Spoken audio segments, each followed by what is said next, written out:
Welcome to the Girls Empowerment Network podcast. We are changing the world.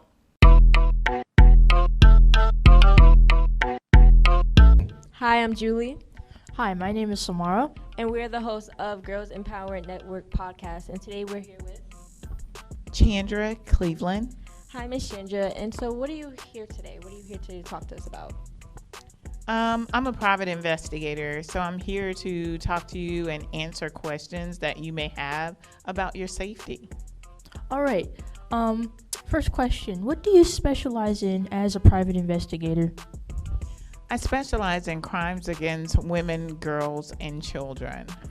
What I can do to help keep them safe, and also how I can make sure that crimes against them are prosecuted to the fullest extent. To help keep the girls in the community, what do you recommend for them when it comes down to if you feel unsafe somewhere or not wanted? Well, first of all, I would tell them before they go there to make a plan, to have a plan of who you're going with, that you're going to leave with the person you came with, and that if anything look other than what it was planned from the beginning to be, if it looks strange, then it's time for you to go, and you both should leave together. Sounds like a good plan. Do you know how you started this? When did you start this, and what inspired you to start this business? Well, I started my company in 2006, and I retired from law enforcement, and at that time I knew that I had to do more to help women and girls and children, because that's what I saw most of the times when I was out in the field, that they were being abused or neglected. Looking at your previous cases and things that you've learned throughout them, what do you think is something that us teen girls should really know and take mind of? Well, you need to make sure you understand that everybody who says that they love you, they don't mean it. That you take that word love with a grain of salt at your age. The only people you should know that you definitely love is your parents and God, if that is your religion. But you need to make sure that when people are saying, if you love me, you'll do this for me. If they love you, they wouldn't ask you to do that for them. Okay. So what makes you... Okay. What is a case that you've worked on that you feel like really hit close to home for you? If you're allowed to say. I would say it was one of my most recent case, and that was with Sanai Amenhotep. She was found dead in Lexington County, and she went with a person who was so-called to be her friend. And to me, you need to, as young people, really know that everything that grins is really not your friend. And anyone who asks you to do something or would set you up for a situation that's detrimental to your life, that you should not be with them.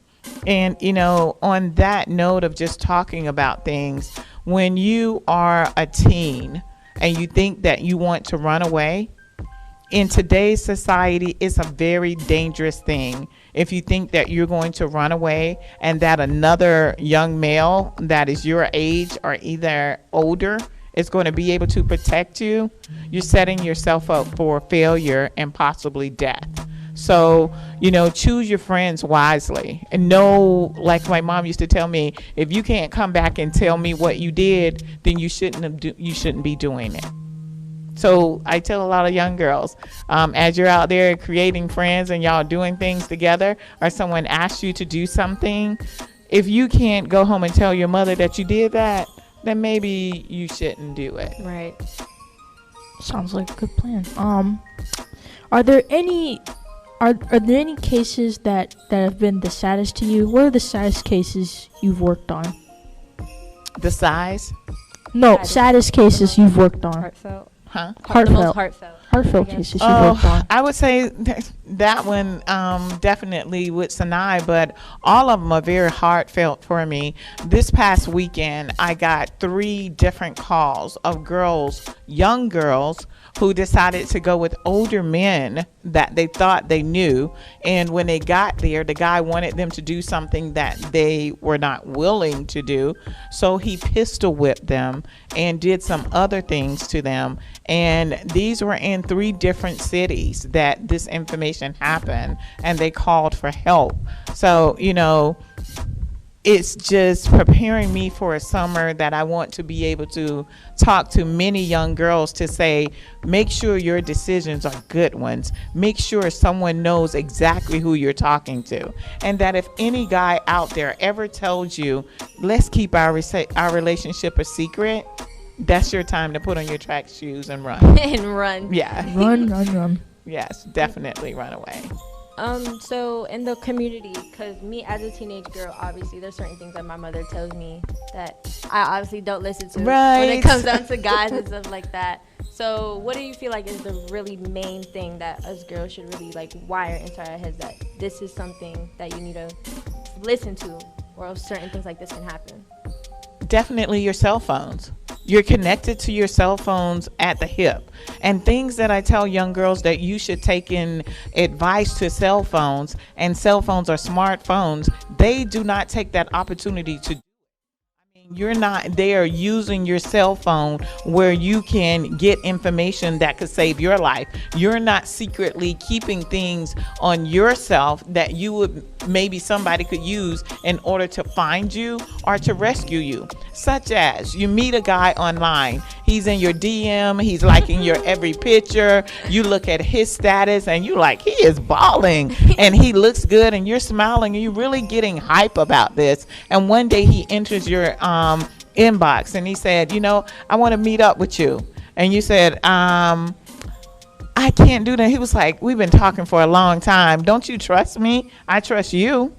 When conversations go like that, when it's about trust, you should have, just like y'all teenagers have things hidden from parents and hidden from adults, just like you have that hidden, you should think more of yourself to hide clues that will lead to if anything goes wrong with you in that conversation that you're having in a DM. Because one thing that you don't want it to be is that you went missing after the DM.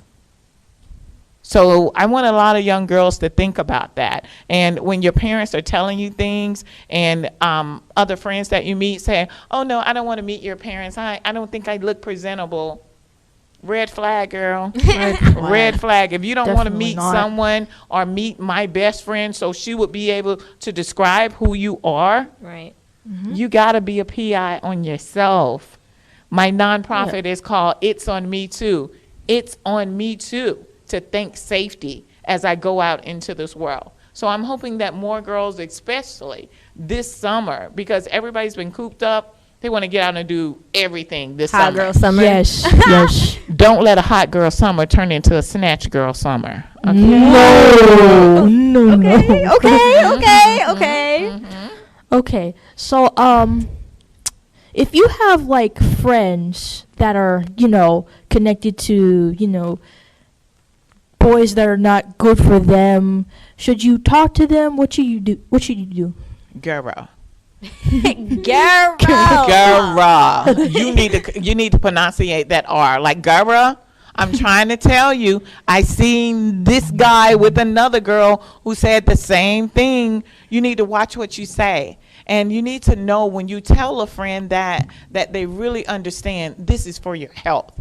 This is for you to make sure that nothing happens to you. But just like I started earlier about the cell phone, take snapshot pictures of different things and send it to a friend and say, oh, this is who I'm with right now. We're over at somebody's house. I'm not sure how it is, but I got here 15 minutes away from where I was last. But you need to start telling someone your location, because I just always think of every girl that I'm looking for. If I would have caught them 2 hours earlier, it could have saved them from being molested by 9 different guys. So this is why I ask young girls to be junior ambassadors, to say things like you said. You see a girl and she's not in the right company, girl, what are you thinking? Come on, we got to get it together. because it shouldn't be that way. If someone else can see them preying on you and they say something about it, don't get mad and like, but he loved me, girl. He doesn't. Do he though? Does he Doesn't. really? Right. So if you actually link up with a guy, well, meet up with a guy, and it actually turns wrong, what are some suggestions that you think that you would give us if you actually get abducted or something that happens? Ooh, I'm so glad you asked that question. First of all, if you can and you still have your phone, this is a key thing. Most of these guys that you're meeting out there are asking you, don't use your phone, baby. I bought you a phone. Use this phone so you and I can connect. That is another red flag. But when you get that phone, you should put one of your best friends, if not your mom, if not your favorite auntie, or your mentor, name and number in that phone. And when things are not going right, you just need to text 911. Here's my location. 911, here's my location. Put the phone down, keep the conversation that you're having, and if you cannot do that or text anyone, just go on Facebook and post something on your page that's not what you would usually post, like, I'm afraid. And someone can be able to get your message from there, like a PI, and tell what that location, where that text came from. So if someone take you somewhere and you feel like you're afraid to do something, first of all, be compliant. Be compliant if you're by yourself. As soon as you get in an area of a common area, such as the mall or such as a restaurant, you act a fool to make sure everybody know I'm not safe here. I'm not safe with that person. But if you are there and you see that there's no way out and you want to make it out safely, comply and try to get your phone or try to get their phone and post something to your social media. That's how we're able to track you. Can you list any self-defense moves that you can do if you're in an immediate danger situation? If you're in an immediate danger situation, if you have car keys, put them in your hand. When the person comes close to you, the first place that you want to start to jab them or to do anything that you need to is their nose. When you take something and stick it in someone's nose or you hit someone across their nose, what happens? Your eyes get watery. Their eyes get watery and they get blurry and they get dysfunction. That is your time to run. Always go for the nose, then in the eye. Immediately, spontaneously during the same strike of motion.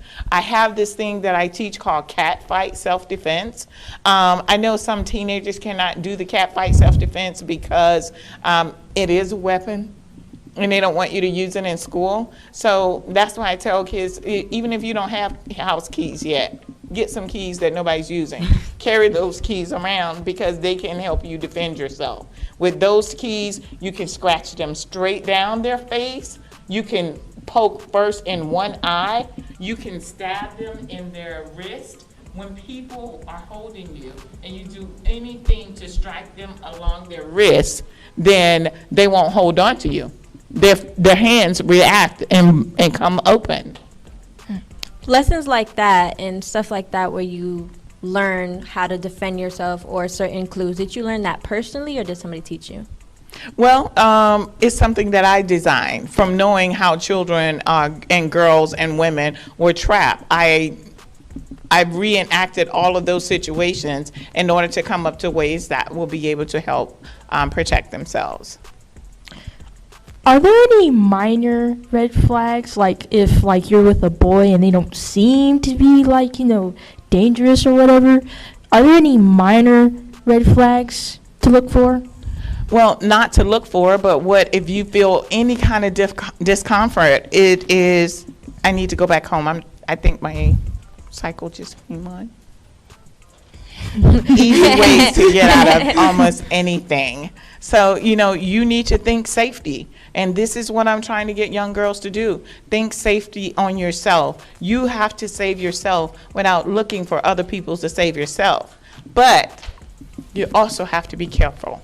You have to be careful about the decisions that you're making. And you always think to yourself, Would my mom be proud if I'm doing this right here? And if the answer is no, guess what? Don't do it. Don't do it.